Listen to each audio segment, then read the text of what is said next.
Ladies and gentlemen, welcome once again to the Packernet Podcast. I am your host and resident fanalist, as always, Ryan Schlip. Check us out online, packernet.com. Find me on Twitter, pack_data. Well, today we're doing corners. We're going to go through Bob McGinn's corners, also any news and notes from the PFF draft guide, as well as any notes that I have on them to kind of get to know the top corners in the draft. The Packers have met with several people. I want to talk about that first. I want to start with this, though. I just kind of want to read through this. This is over at NBC Sports. They have a pretty good little news feed or whatever.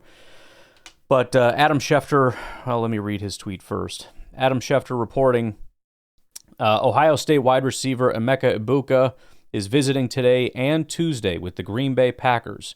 Ibuka spent Friday and Saturday visiting the Cowboys. So, 2-day visit with the Green Bay Packers. And then it goes on to say here, the Cowboys are in need of a viable wide receiver 2 option opposite CeeDee Lamb, while the Packers are simply looking for a true wide receiver 1 to pair with their slew of productive receivers. This has been maybe this is a fake thing that's growing, but it's certainly growing. There has been a growing sentiment that the Packers are working very hard to find a true wide receiver 1 for this group, for this team, for Jordan, for the wide receiver room. But let's go through a couple of the other updates here to this Easton Butler sheet for the Packers meetings. College Gridiron Showcase at St. Norbert, April 1st. Met with wide receiver / tight end Mitch Van Voren. Not going to be able to find much info on that guy. Pro Day visit update. And I don't know exactly where we left off, so I'll kind of pick a arbitrary line here. Let's say starting March 26th, and there's a lot.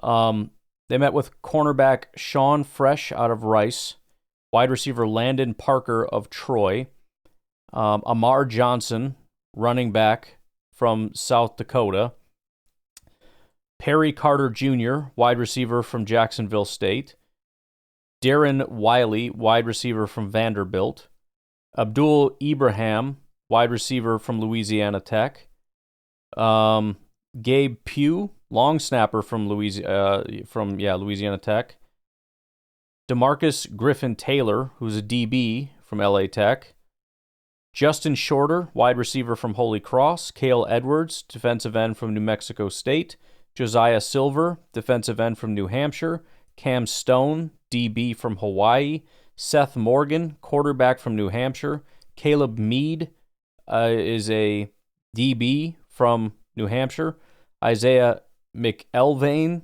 is a DB from LA Tech, Daniel Keys, offensive tackle from Louisiana Tech. Seth Coleman, edge rusher from Illinois. Nehemiah Martinez is a wide receiver from Abilene Christian. Arvin Hosseini is an offensive lineman from British Columbia. Then you got the top 30 visits.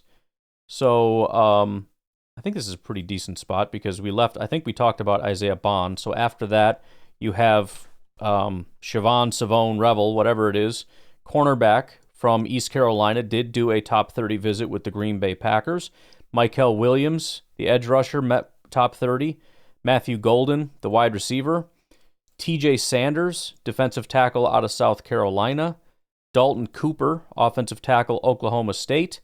And then 2 Ohio State guys, Emeka Ibuka and Josh Simmons, the offensive tackle. There's also a column here for reported interest, which I think we've talked about. So this one's a little older one. I'll have to go back and see if I can find it. But Ben Chukwuma, offensive lineman, Georgia State, Tony Pauline reported that. Maybe we already covered it. It must be in my notes somewhere. And then on 3/28, reported by Easton Butler, the Packers have interest in cornerback out of Ole Miss, Trey Amos. Local Pro Day invitees, you got the Mitch Van Vuren guy, and then virtual meetings on April 4th. They met with Fadil Diggs, edge rusher out of Syracuse. So a lot of meetings been going down, and at least 2 potential first-round candidate wide receivers have done top 30 visits with the Green Bay Packers. So, again, that doesn't necessarily denote interest, but it does mean we need to get a solid answer on what we're doing. And obviously, we're looking into the first round primarily with these top 30 visits, trying to make sure that this first pick is done right. You know, Josh Simmons would be a first-round pick. Emeka Ibuka would be a first-round pick. Matthew Golden, Michael Williams, Savone Revel, Isaiah Bond, probably first-round picks, potentially second-round picks. But okay, let's get started with our cornerbacks. Don't want to spend a ton of time on Travis Hunter. He'll be long gone, but PFF 6 foot 188. 10 out of 10 for competitive toughness, 9 out of 10 for change of direction flexibility, change of direction acceleration, hands, vertical ability, and long speed. So I'm thinking they put him in the wide receiver category because these are mostly wide receiver things. But interestingly, aside from route running, they kind of work both ways. Player comp is Champ Bailey, which is on the other side of things. Stable metrics, I mean, he's pretty much across the board, pretty high. His lowest is 68th percentile yards per route run, 70th for separation percentage versus single coverage, 77th for open target percentage, 92nd for receiving grade versus zone, 93rd for receiving grade versus single coverage. Getting over to what the scouts have to say, this should be kind of interesting. Also, apparently avid fisherman, so that's pretty cool.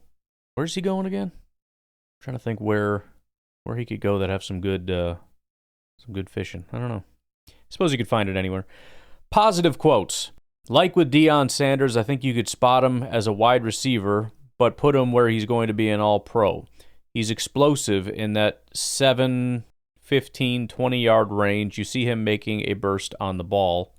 He can man cover. That's what he can do. Great hands and ball skills. Everything's there. As a receiver, he's quick as crap. I mean, explosive. His hands are rare. I don't know if I've seen someone catch a ball like he does. He's sizable enough. He's willing to tackle. I'd play him at corner just because I think you can find receivers. His overall play speed is good. Loose, fluid hips, really smart, great feet. He'll tackle if he has to. He's a pretty good receiver, too. The best corner I have done in my career is Champ Bailey, and he'd be right up there against him. That's so crazy. I mean, I guess I'm in awe of Travis Hunter, man, because, I mean, the way people talk about him is generationally good corner and generationally good wide receiver is just wild. He says, I wouldn't say he's better, but he's really good. You watch him pedal, and there's not many that can do that. His hand-eye coordination is through the roof. His feet are like machines. It's tap, tap, tap, and he's gone. Negatives, he's not going to be a 4.27. I can guarantee you that. He's not Deion. He won't be known for his tackling ability.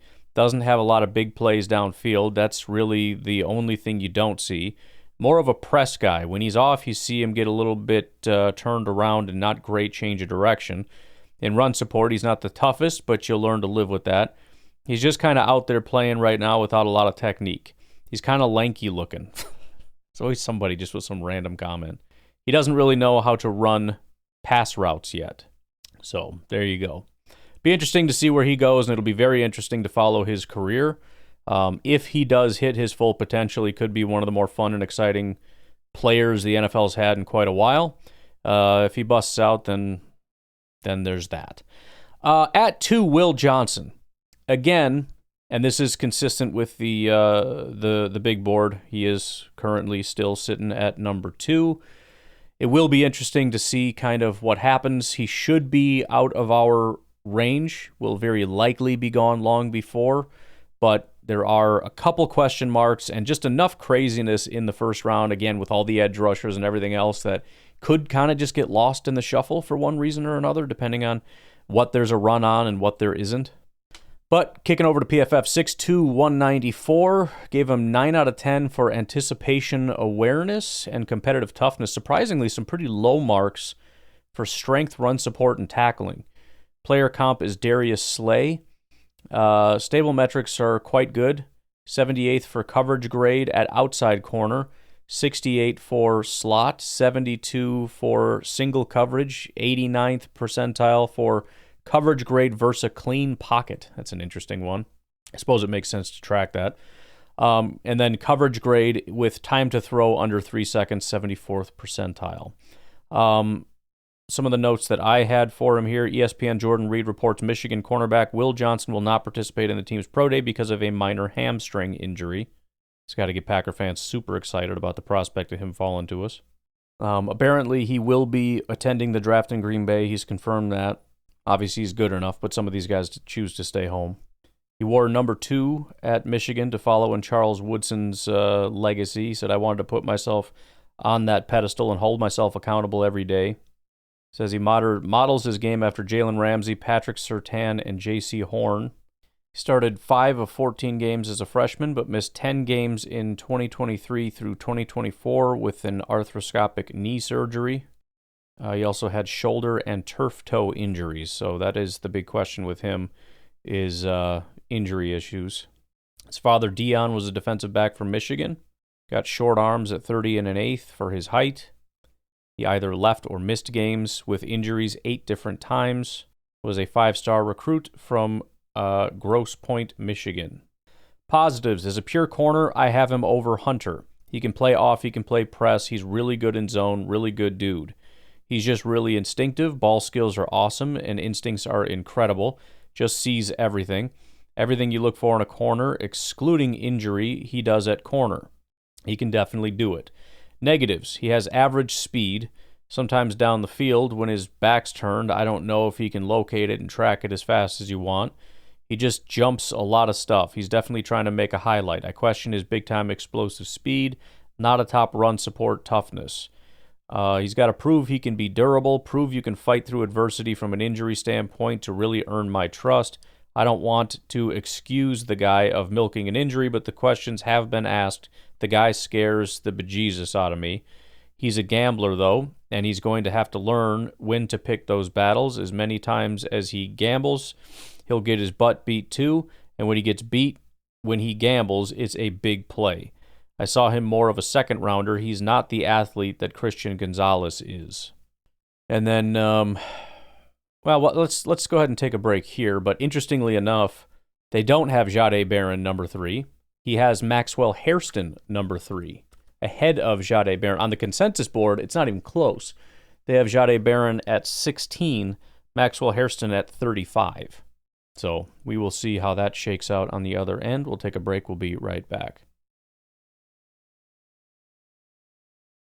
Third on the list, Maxwell Hairston out of Kentucky, 5'11", 183. PFF gave him 9 out of 10 for mirror and recovery speed, change of direction, feet, and competitive toughness.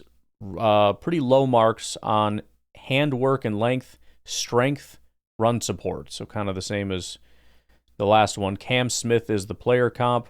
Stable metrics, really solid in coverage grade at slot. His worst was coverage grade in single coverage. He was in the 5th percentile, the others being relatively average. Some of my own personal notes here: only cornerback to break the 4.3 barrier at 4.28 seconds. Solid jumps, 39.5-inch vert, 10.9 broad. Looks smooth, athletic, and agile in position drills. Quick-footed in reverse with exceptional ball skills. So fast in reverse that he often had to wait for the ball during interception drills. Potential late first-round draft pick is his draft projection. Known for his physicality and willingness to tackle. Interesting note. He's known for his smiling expression even when trying to be serious. Used nickname Mad Max and refuses to give it up even if drafted by the Raiders, where Max Crosby uses the same nickname. He is a 4th-year junior. Missed 5 games in 2024 with what was described as a nagging shoulder problem. Was a 3-star recruit from West Bloomfield, Michigan. Positive quotes: he's really fast, really quick. He's not going to be fazed by tough competition. His style translates quickly to the NFL. After Travis Hunter, he might be the best athlete of them all. He is electric as far as change of direction, movement, speed, just elite cover, athletic ability, awareness, and confidence. He's quick, fast, feisty, aggressive, and has good instincts. Kentucky has a history of producing DBs the last 8-10 years under Stoops. Hairston's the best one they've had. He really is. I think he's definitely a first-rounder. Running that time at the Combine solidified it. Negative quotes, he's a thinner dude. He's a cocky little guy. I think that's a positive note, honestly, for a cornerback. There are some size and length limitations. I just worry about the size and strength over the long haul. He had the unfortunate episode where he had, I want to say, a shoulder injury of some kind, and he went to the hospital in Lexington, and he got stuck with an infected needle of all things. Jeez. That's a big yikes. Number 4, not surprisingly, Jahdae Barron out of Texas. PFF has him 5'11", 194, 9 out of 10 for anticipation awareness, technique, spacing IQ, competitive toughness, and no real negatives anywhere. Player comp is Stephon Gilmore.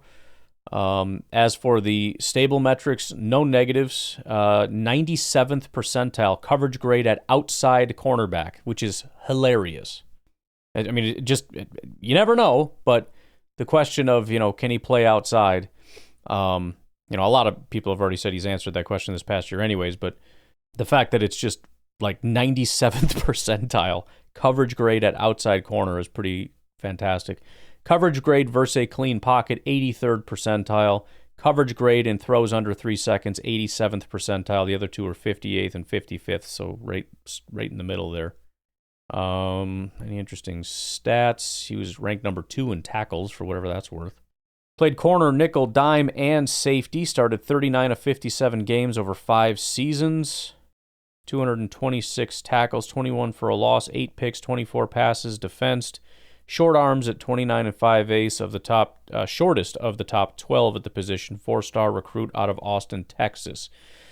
Positive notes, this guy is a player. I've never seen a corner who lined up in an A-gap calling out coverages and blitz stuff. Really good athlete with change of direction. This is the thing that I love about Jahdae Barron, is the football IQ, but not just necessarily natural intelligence. It's hard-working intelligence. It's that Luke Kuechly intelligence. Let me read that again. I've never seen a corner who lines up in the A-gap calling out coverages and blitz stuff. Guys on the field leading things. Kill stuff in zone and underneath where he can jump routes. Hands are really good. Not a safety-type tackler, but really good for a corner. Just a versatile winner where you play with wherever you play this guy.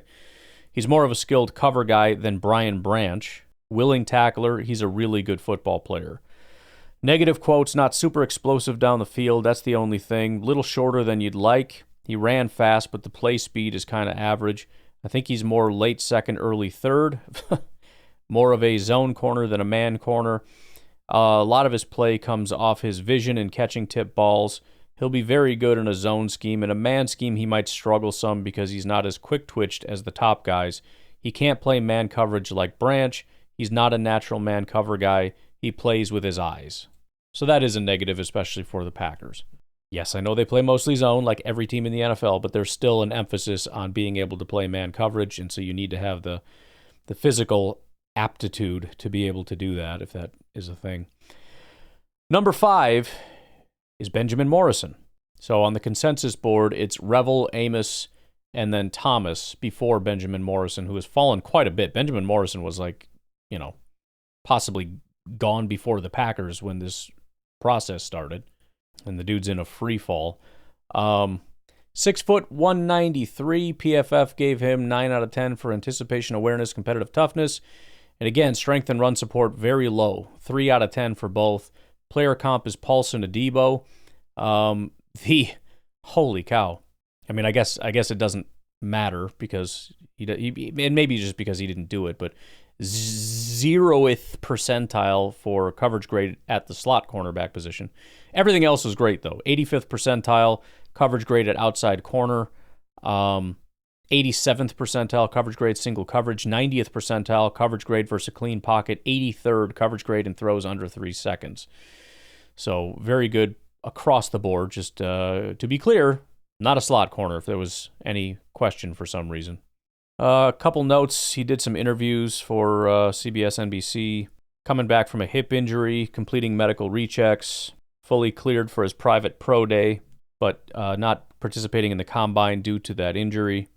Credits previous Notre Dame DBs like Kyle Hamilton, Cam Hart, Julian Love for setting his foundation. Interestingly enough, when they always ask these questions. I usually skip them unless there's a Packer involved. But building the perfect cornerback, he goes through. He listed himself for press technique. Just throwing that out there. Youngest of 5 siblings, all played Division I sports, so you got the DNA. Father played in the NFL. Sisters played gymnastics and volleyball. Had approximately 15 formal team interviews in 2 days at the Combine. Met with Mike Tomlin. Notre Dame played man coverage 75 to 80% of the time under Coach Golden. Wow. Man, if he does fall into the second round, that might be something to reconsider. I have to go back and watch him. I didn't care for him the first time through, but I have to go back and check that out. I think people have said about him the year prior was a better year. I have to look into that. Grew up idolizing Sean Taylor and Minkah Fitzpatrick. Suffered a torn labrum in his left hip during Game 6 that required season-ending surgery. Last week put up 17 reps on the bench. Had somewhat similar damage to his right hip in high school and underwent surgery in early 2021. That scares me. 4-star recruit from Phoenix. Positive quotes. He'll be a winning starter. Best in press, smothers people in press. He's got quick feet and can run. The defensive coordinator, Al Golden, does some awesome stuff and they blitz him. He's so fast when they blitz him. He has a height, weight, speed that people are looking for. Thing he does best is play man-to-man coverage, which every team is looking for.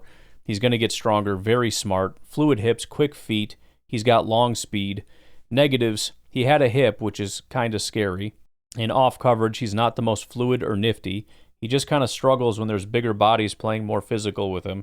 He lacks the strength and length to play at the line of scrimmage and press, which is a big negative. Like if your whole thing is press coverage and people think you might not be able to handle that in the pros, you now have nothing. He had the other hip done in high school. That's what we already talked about. That is the other negative note. I'm already forgetting how to say everybody's name. But at number 6, pull up my pronunciation guide, Azarie Thomas, Florida State. 6'1", 197. 9 out of 10s for change of direction, feet, competitive toughness, handwork, and length. 3 out of 10 for strength, run support, and tackling. Player comp is Bryce Hall. Stable metrics, again, no slot stuff. Everything else was positive, 84th, 77th, 85th, and 78th. I don't read them all again, but just all the other ones are really good. Let's see. My notes. Only participated in the broad jump, 10 foot 2 inches. This is probably the pro day.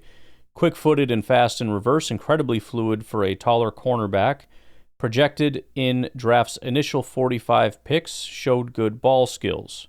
Strong Senior Bowl practice performance. Testing numbers may hurt his draft stock. I'm guessing that's prior to, so that doesn't really matter. One of the youngest players in the draft class, 20 years old. That's pretty cool. Describes himself as a physical press man corner. Promises to shut down my side of the field. Prefers man coverage. He said man in your face all game. Models his game after Jalen Ramsey, particularly his swagger and confidence. Said he's played over 300 snaps in man coverage. That Florida State pushes that a lot. On playing man in coverage, he said you can't hide behind zones, so you got to prepare the right way and you got to be confident. Talking about his preparation, he said take care of your body, your hips, your groin, your hamstring, because you're going to be running all game. Talks about his brother, Juan Thomas, who's already in the league. Says he knows me better than anyone else. Knows what ticks me off, knows what gets me going, says he's the hardest worker I've ever met, admires his brother beyond football. He was an exceptional football player, but he's an even better person. He was a light spot in a lot of dark times. Emphasizes his faith. First and foremost, I want to give all the glory and praise and honor to our Lord and Savior Jesus Christ. Described himself as a servant first. Leadership style, I'm not a big raw guy. I'm not going to be all loud and try to embarrass you. I'm the guy going to pull you to the side. His motto is, I don't do things for recognition, I do it for transformation. Self-described as a boring dude who enjoys pickleball, bowling, playing games with his brother, and Bible study. Over to the McGinn side here. Appeared to have a shot late in the first round before he ran a slow 40 at his pro day. Third-year junior.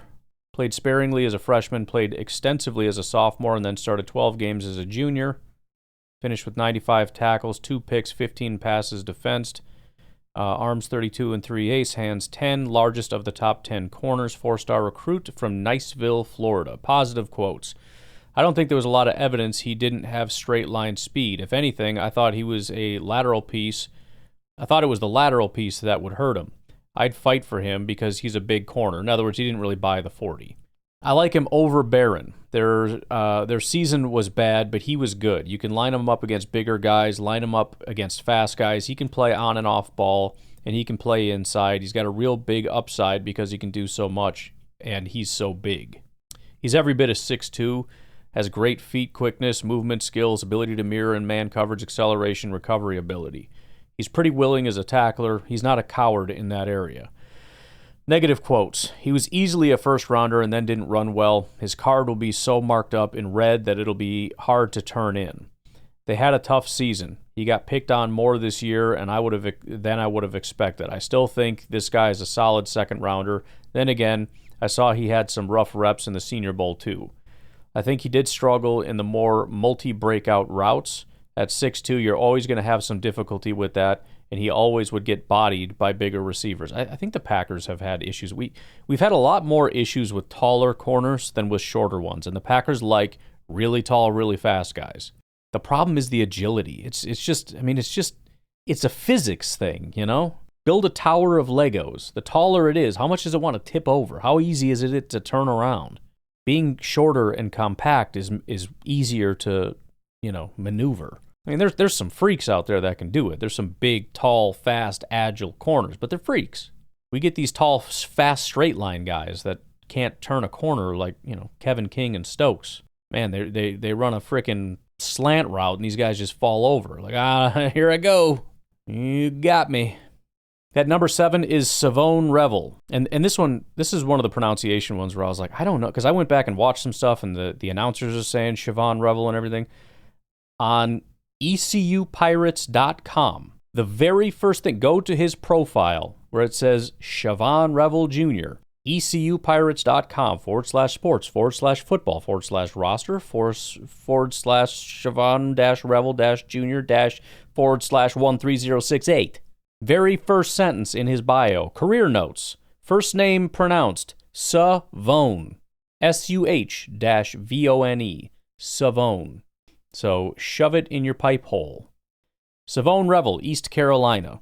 6'2", 194 pounds. East Carolina Pirates gave him a 10 out of 10 for mirror and recovery speed.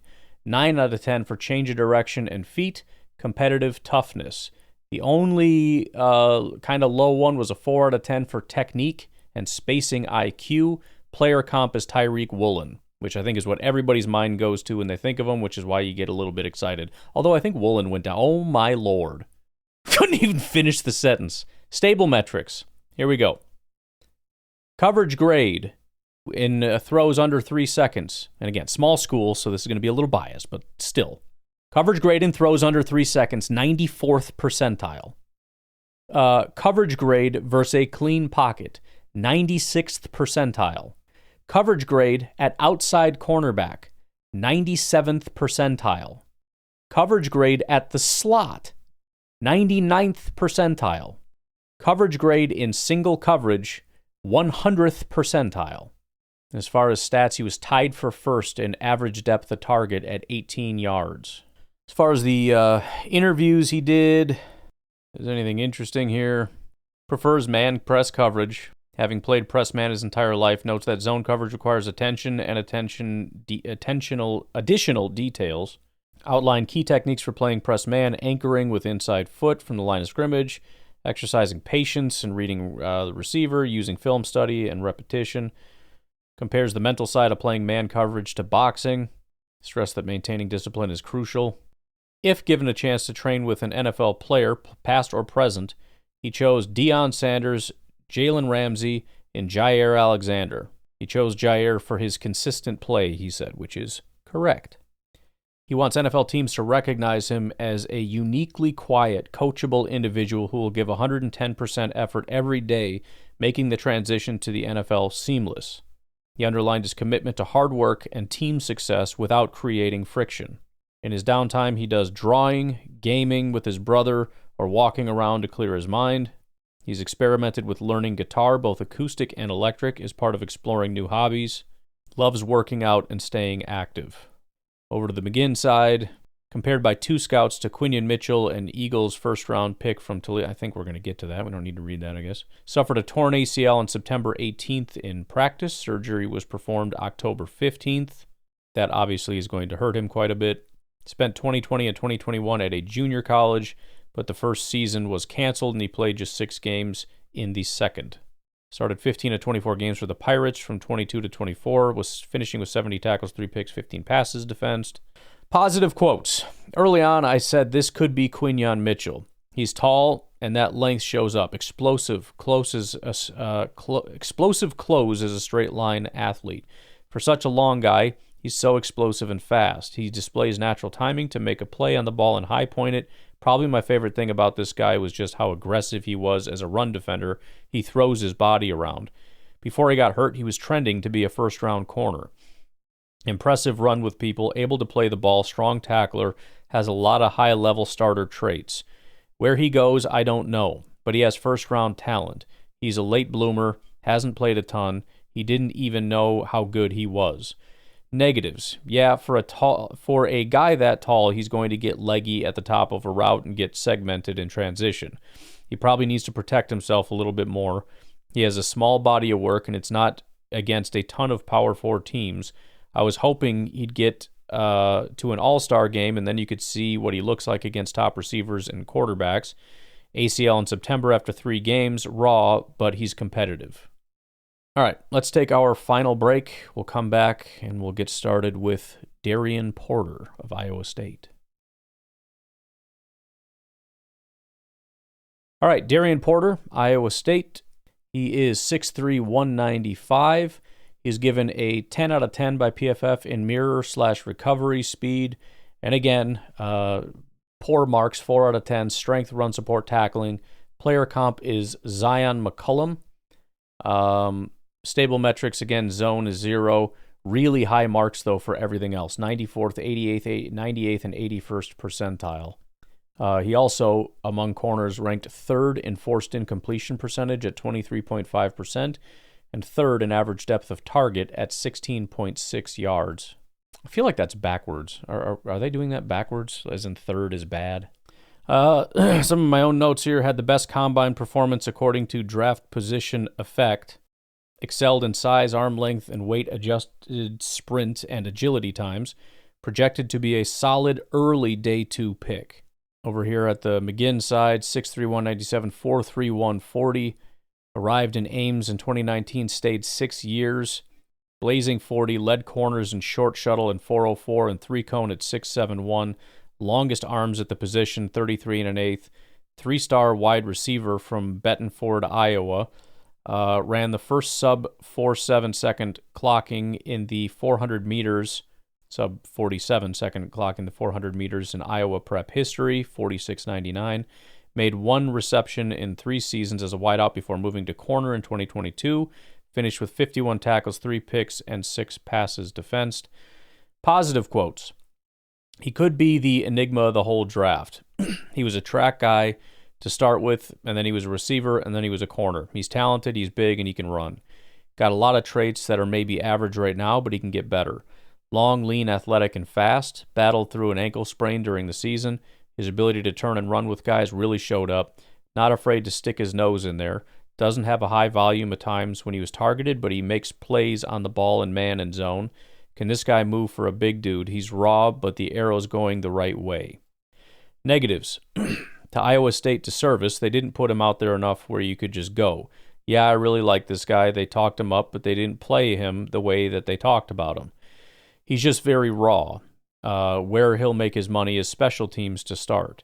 He had 2 picks against Iowa and got blown up on the map. Limited tackle production, but more than willing to run support, not aggressive or violent. Poor tackler, not strong, 4th round. Next on the list, they got Trey Amos. So Amos is down a little ways here. They put him below Thomas, Morrison, and Porter. So not their favorite. PFF, 6'1", 195 out of Ole Miss. 9 out of 10 for competitive toughness. No others, but nothing else was low. Comp to Terry and Arnold, which you would think is a good comp, but that certainly has not panned out so far. Again, nothing for slot, very high in all the others, 93rd, 91st, 96th, and 91st percentiles for all the others. His NBC interview, played over 60 games, 2,400 snaps at the college level. Talking about it, he said, it's a lot of experience. I'm just grateful of all the opportunities I've had this long journey. Had a career year in interceptions and passes broken up in his final season. Describes himself as a pretty chill guy. I don't really say too much, but I'm going to just go out there and do my job. Emphasizes his desire to improve and develop and just learn more every day. Over to the McGinn side, listed with a 4.45 40 time, 34 games at Louisiana Lafayette from 2020 to 2022, 14 games, 1 start at Alabama in 2023, 13 games, all starts at Ole Miss from New Iberia, Louisiana. Positive quotes. Really improved this year. He's worked himself to maybe 3rd round and no later than 4th. Talented athlete. This year, he played pretty solid and pretty consistent. Negatives. Alabama took him in the portal, and then, well, this guy's really not good enough. Okay. You can poke some holes in him. He reminds me of a poor man's version of the kid that got drafted this year, Kool-Aid McKinstry. When you have to put your head into the fray, will he do it? I'm not sold on him doing it. The thing for him is to be a consistent tackler in space and improve his overall field awareness. Kind of struggles with change of direction, in run support, some feistiness, but weak. Then at 10, we get our first true outlier. So we've got the exact, not the exact order, but the first 1, 2, 3, 4, 5, 6, 7, 8, 9. The first 9 are all the same first 9. However, if we keep going, it would be Jacob Parrish. He's the last top 100 player on the consensus big board. Or Dorian Strong, Denzel Burke, Quincy Riley, Kobe Bryant, Zy Alexander, Za Frazier, Noel Williams. It's none of those. It is Jordan Hancock from Ohio State, consensus 176. Also skipped Tommy Hill and Upton Stout to get all the way down to Jordan Hancock. That's how many we had to skip to get to Bob McGinn's 10th graded cornerback. In fact, PFF does not have him on their draft guide. I don't have a single note on the guy. So let's just go through what McGinn has to say. 6 foot 190, 4.45 40 time, often overshadowed in the secondary. That included Caleb Downs. Missed the first 6 games of 2022 with a hamstring injury. Started 23 of 41 games over 4 years. Finished with 98 tackles, 3 picks, 14 passes defensed. Rated as the number 4 corner in the U.S. coming out of Swanee, Georgia in 2021. Positives. When it came down to it, he was kind of the glue. He and the safety from Alabama. One scout said, I think his talent level will take him a long way because he's smart and he's a leader. He played nickel for them, but probably should have been starting outside to keep him on the field more. He's a jack of all trades. He could be the master of all of them. He has no problem covering guys outside and taking on linemen and making tackles. He was their best corner. He's more ball denial than interception, but he has the ability to play the ball. He can play nickel safety in any position in the secondary. Athletic, good tackler, great feet, can run, strong, smart, great hips. Like him in press and off coverage. I just like the way he handles his body and the way he moves around. He was a position leader. Negatives, little bit inconsistent to shed blocks. If he's in the box as a nickel, he can get pushed around a little bit. I'd say he's probably 3rd day, 4th or 5th round. So after that one big outlier, we're right back to Jacob Parrish. So the top 10 are all there with some random guy that was also mentioned. PFF 5'10", 191 out of Kansas State. Gave him a 9 out of 10 for competitive toughness. Gave him low marks for strength and run support. Player comp is Orlando Scandrick. Pretty high marks for slot, 99th percentile as a slot guy, which, he's a smaller guy, so that might be telling you something. His lowest is 44th percentile coverage grade at outside cornerback. So it's kind of painting a pretty complete picture here. The other ones are pretty decent. Single coverage, 80th percentile. Clean pocket, 63rd. Under 3 seconds, 79th. A couple notes that I have on him. Despite being under 5'10", he showcased elite athleticism, 37.5-inch vert, and 10-foot 9-inch broad jump. Broke the 4.4 mark with an official time of 4.35 seconds. He's listed here at 4.31, so I don't know. I'm sure there's pro day combine, a lot of different stuff. Started all 24 games the past 2 seasons after playing 14 games as a key backup in 2022. From Olathe, Kansas City. Positive quotes. He's coming out as a junior. If he goes back next year, he's a second, third round pick.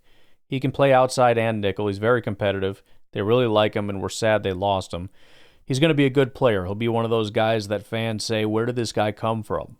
Pretty good man coverage ability. He'll bang you and has pretty good eyes in zone. Has a good talent level, just not a great second level. Okay. Negative quotes. He doesn't play like that, 4.31 speed. He probably was their number 2 corner at the end of the year, maybe their number 3. He's going to go between the 4th and 6th rounds. And then the final one before they get to their next 5 is Caleb Ransaw. So ending with another outlier. Where is Caleb Ransaw? So the consensus big board has him at 192 as a safety. So outlier as far as how far down the board he is, but also they don't even have him listed as a corner. But be that as it may, PFF has him down here 9 out of 10 mirror recovery speed and tackling. Gave him low marks for change of direction / feet and ball skills. Player comped him to Kindle Vildor. 48th percentile from the slot, 64th for run stop percentage, and then really high marks, 84th percent for coverage grade at free safety, 80th percentile coverage grade in the box, 96th percentile for run defense grade. So obviously they're using safety statistics there. As far as the notes that I had for him, versatile DB, played both corner and safety. Elite athleticism, 4.33 second 40-yard dash, third fastest among corners. Led cornerbacks with a 40-inch vertical jump, added 10.9 broad jump, displayed excellent footwork, hit movement, and balance. Limited ball production in college, 1 career interceptions, 3 pass breakups. Has underlying athleticism to develop at the NFL level. Over on the McGinn side, played 34 games from 21 to 23 at Troy before following Trojans coach John Summerall when he accepted the Tulane job. Finished with 115 tackles, 1 pick from Harvest, Alabama. Positives. They literally kidnapped him from Troy to Tulane. They did not let this kid see the light of day because they did not believe the portal would be kind to him, so he followed Summerall down here. He's a sensational nickel. He's got the size of an outside corner and the size of a safety. He can play all 5 positions, but the specialty is nickel. He's very good at it. He tested well. They absolutely love this kid, underrated.